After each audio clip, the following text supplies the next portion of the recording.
Well, I guess my first question to you, Eva, is what do you do? What kind of art do you like to make? Well, what gets your gears going? Well, I mostly like drawing and, painting as we talked about before. I mostly like painting sunsets because they're the easiest to paint and they really look pretty.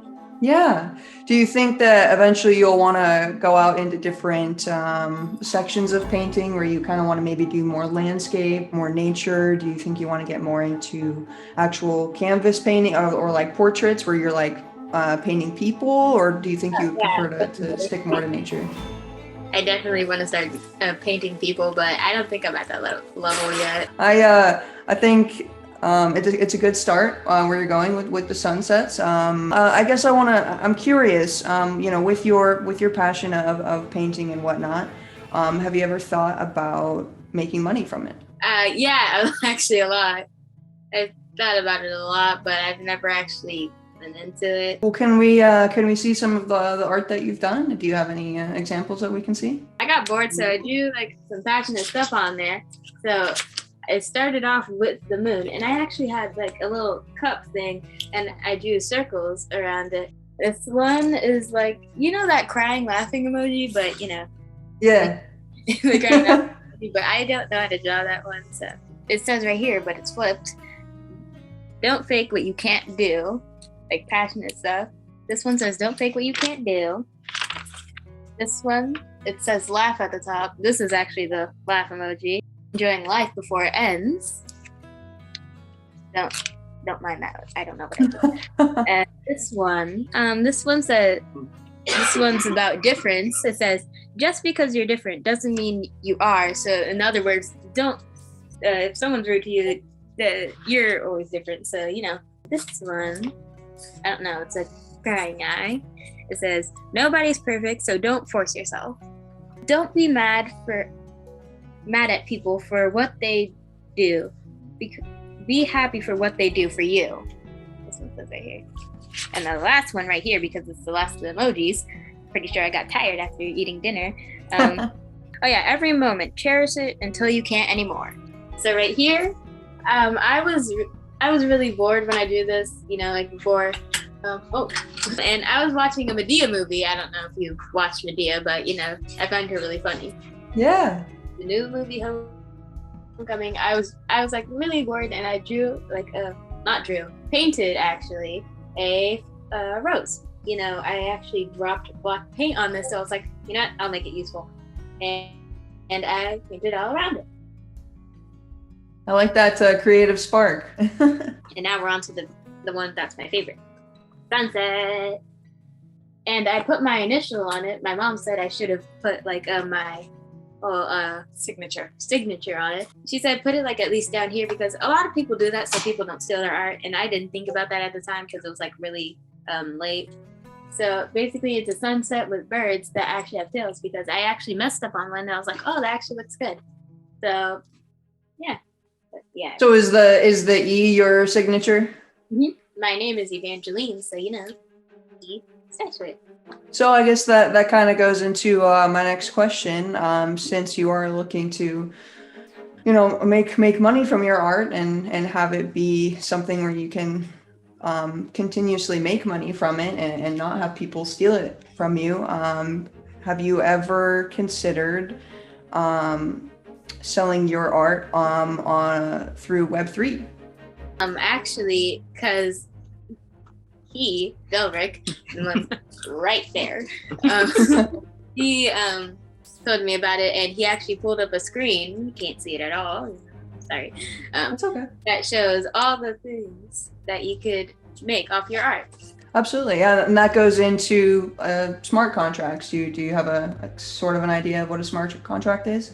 Smart contracts are basically programs that are stored on a blockchain that run when predetermined conditions are met. Yeah, the basic idea of it is a smart contract is something that you would come up with, depending on who you, if you want to come up with it with somebody else as well. If you want people to say you have like a co-worker or something, or a co-partner, and you guys want to do something together, or you just want to be completely independent. You want to make your own smart contract and have a certain set of ways of like how you sell your art. I love smart contracts just in regards to how independent it makes you. So you don't have to like rely on other people, or you don't have to worry about your art getting stolen. Or I have a friend, he's a game developer, and he's created games in the past, but he's not making any money from the games are still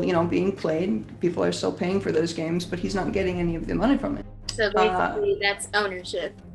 Yeah, exactly. Yeah, and that's the whole idea of Web3 is ownership of everything that you have. Hannah, when you say, and this is one thing that I learned from your video, that you're like you're a hardcore gamer, you guys are both ladies that really can be trailblazing something new. Like, from the way that feels to thinking about ownership of your art and your games being art, or even the fact that you're playing them, you become an artist, because you're now creating content behind what you're playing.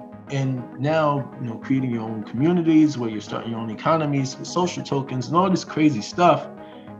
As a kid, as Eva, you seem to know a lot about, art and, what you can do with it, and have, like, Hannah said, aspirations of making money. But, what would you think about a platform that actually helped you do that? Like, how could you imagine that working? Like, could you even see that? Like, I could see the app being, well, you could design stuff, then like it'd be kind of like a homework frame, and you could like submit it, and you'd get like people would probably like buy it or something. Because it kind of, what you said kind of did remind me of the game I was playing yesterday. Because the game I was playing yesterday was on Roblox, and basically you'd draw and maybe people would buy it. Money in that game, well, app I should say, is Robux. So I drew a frog actually, and I sold it for 5 Robux, and someone actually bought it and took it off the canvas I did, and I actually got Eva, guess what you did? You did the same function as selling an NFT. Oh. That's what you did. I didn't realize that at all. Yeah, that's how easy it was. And that's the concept of what I hope that most people can find with art shops, is that they can see themselves, even at your age, if not even younger, with all the passions to do art and things like that. And, who knows? Put it on Roblox and sell it. Imagine that the canvas is the blockchain. And that's where people buy the items of art from. So they somehow, like, you log on to Roblox through the game, which however they log on to the blockchain, they have wallets that allow them to interact with the blockchain.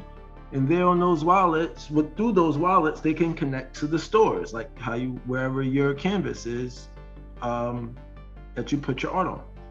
Where your mom comes in, well, pretty much she went to a marketplace to get that NFT. It may have cost her something little, it may have cost her something more, but the idea is that if she bought it, and it's only but so many of them, eventually over time, the value of that piece of art is going to raise.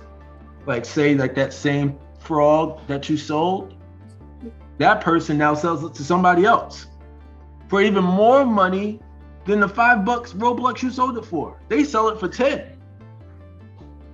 Now you would be kind of upset, like, well, hold on, sir.